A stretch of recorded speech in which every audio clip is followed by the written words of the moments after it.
So we've got a lot of things going on today, and I just want to sort of introduce them, frame the day for you a little bit.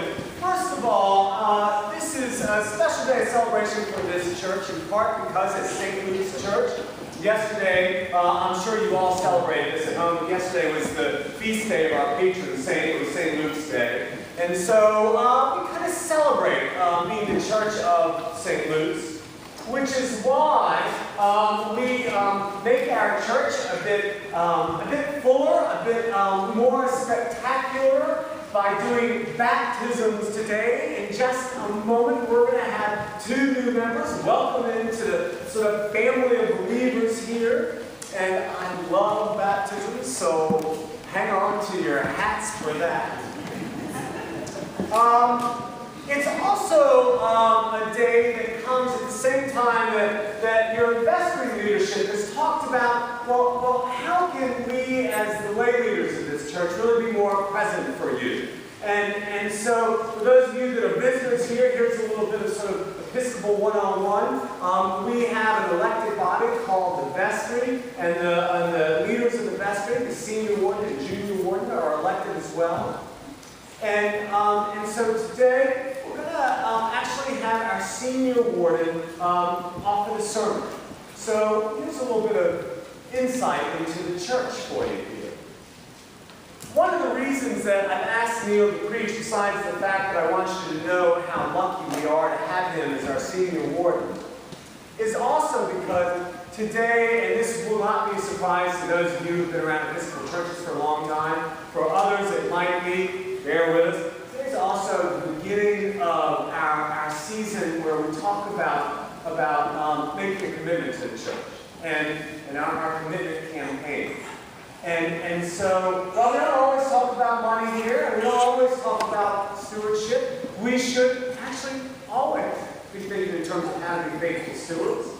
And Jesus talked about money all the time. In fact, we got a coin that's sort of front and center with our gospel today.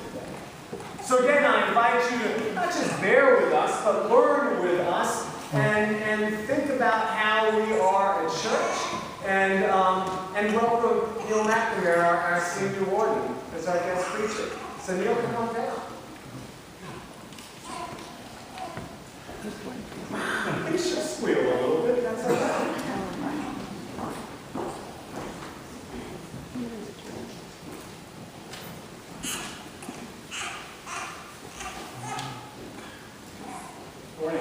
Morning.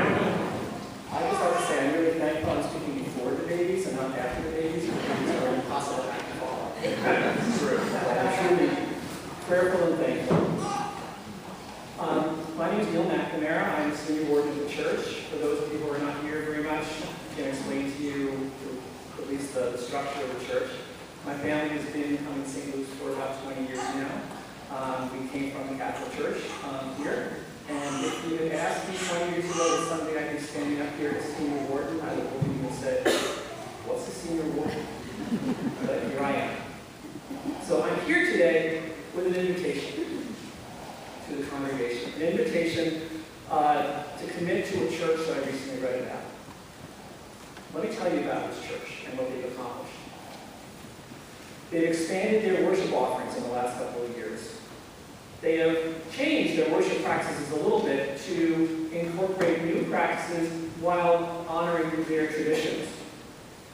They're providing ongoing communications with both the parish and the community at large.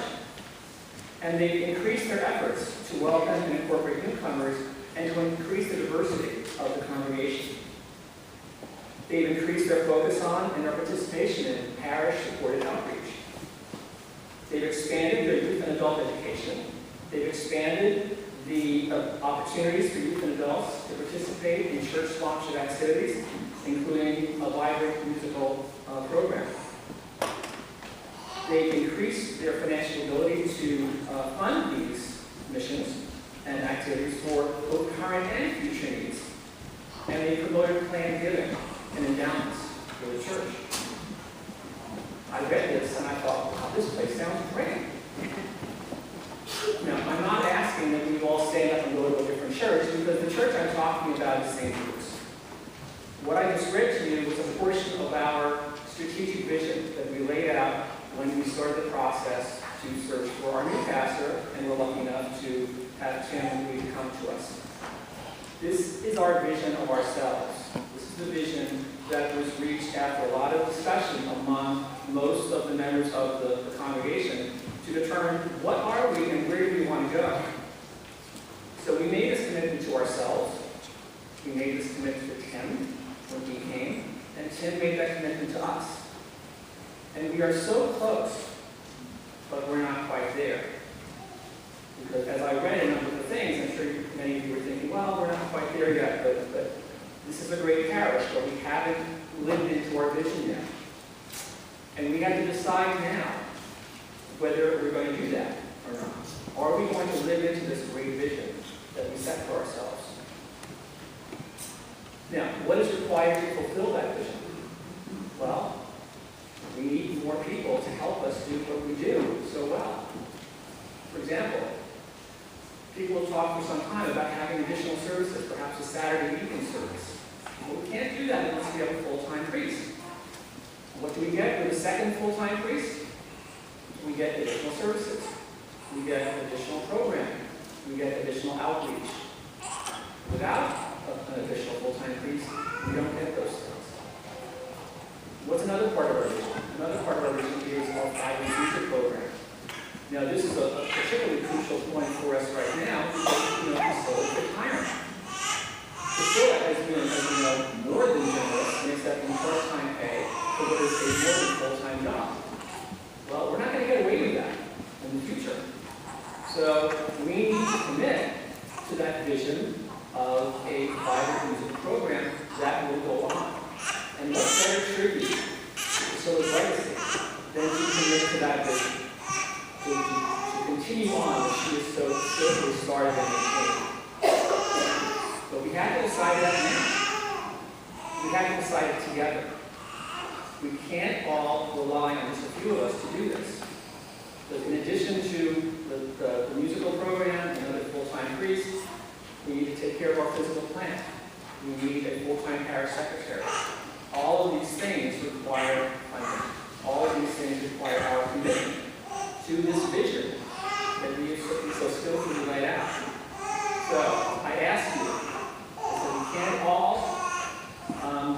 rely on a few of us to do it. We have to all make this decision together. So as we enter this season of commitment and considering our commitment to the church, I ask you, will you join me?